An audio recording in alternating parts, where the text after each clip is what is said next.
Yo, what's up everyone? It's Shardad back again with another video. And today we're diving deep into the world of front-end development, specifically tackling two heavyweights, React and Angular. Now, if you're building anything for the web these days, chances are you've heard these names thrown around. They're both super popular for building dynamic, interactive user interfaces, but they go about it in totally different ways. So in this video, we're going to break down 10 key differences between React and Angular. We'll talk architecture, languages, performance, you name it. By the end, you'll have a much clearer picture of which one might be the right fit for your next project. Let's get into it. Let's talk about the fundamental difference between React and Angular, their architecture.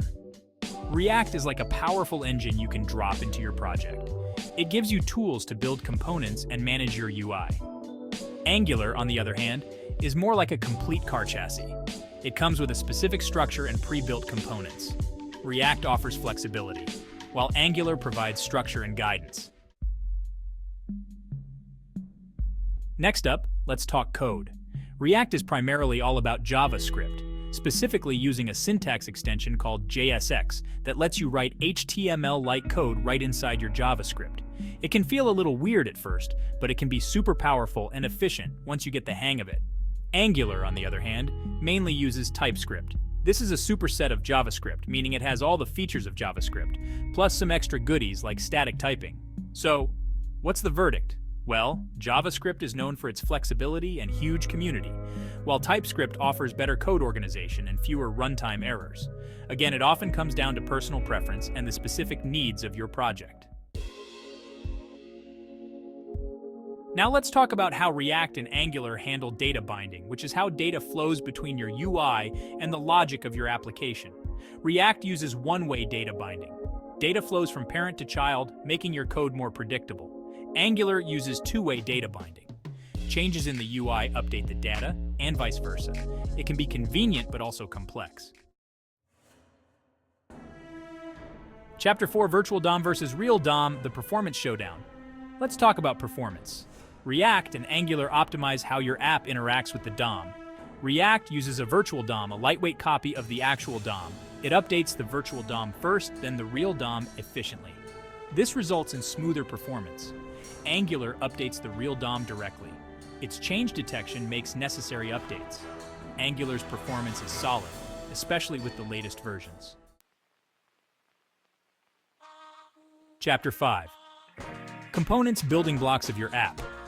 React and Angular are all about components, like reusable building blocks for your UI. Think of them like Lego bricks you can assemble to create complex structures.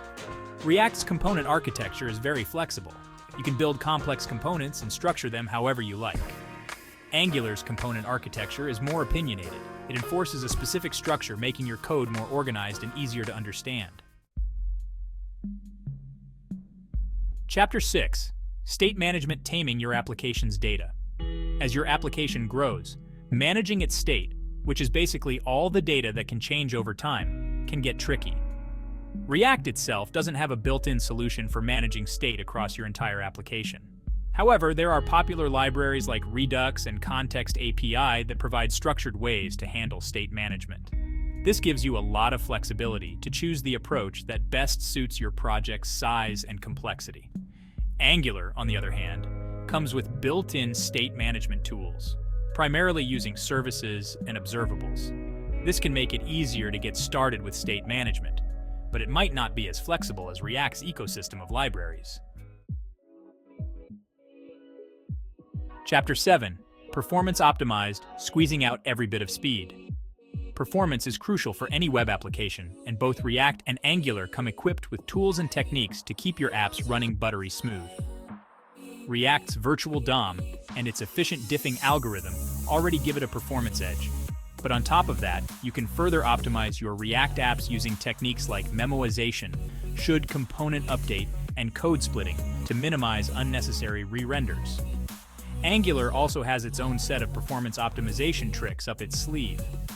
Its change detection mechanism, along with techniques like ahead-of-time compilation, lazy loading, and using the on-push change detection strategy, can significantly boost your Angular app's performance. Routing is essential for any web application with multiple views or pages. It handles how users navigate between different parts of your app and ensures the right content is displayed. React itself doesn't come with a built-in router. You'll need to use a third-party library like React Router, which is incredibly popular and powerful. This might seem like an extra step, but it gives you the flexibility to choose the routing solution that best fits your project's needs. Angular, on the other hand, has a robust built-in router. This makes it super easy to get started with routing in Angular applications. Plus, Angular's router is tightly integrated with its other features, making for a seamless development experience. Both React and Angular have massive and thriving communities, which is a huge plus for any developer. React, being developed and maintained by Facebook, has a massive ecosystem with a vast library of third-party packages, tools, and resources. This means you're likely to find a solution for almost any problem you encounter while building with React. Angular, backed by Google, also boasts a strong and active community. While its ecosystem might not be as extensive as React's, it's still very comprehensive and well-maintained. You'll find plenty of resources, tutorials, and community support for Angular as well. Finally, let's talk about the learning curve for both of these frameworks. React, with its more focused approach, might seem easier to pick up initially, especially if you're already comfortable with JavaScript. However, mastering React's ecosystem and best practices, especially for larger projects, can take some time and experience. Angular, with its more comprehensive nature and TypeScript as its primary language, might have a steeper learning curve, especially for developers new to these concepts. However, once you understand the core principles of Angular, building complex applications can become very streamlined.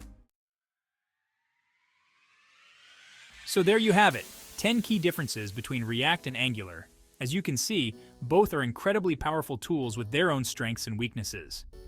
Ultimately, the best choice for your project depends on your specific needs, team's expertise, and the type of application you're building. If you value flexibility, a massive ecosystem, and want to get up and running quickly, React might be the way to go. But if you prefer a more structured approach, built-in features, and don't mind investing in a slightly steeper learning curve, Angular could be your perfect match. Thanks for watching, and don't forget to like and subscribe for more tech breakdowns. Peace.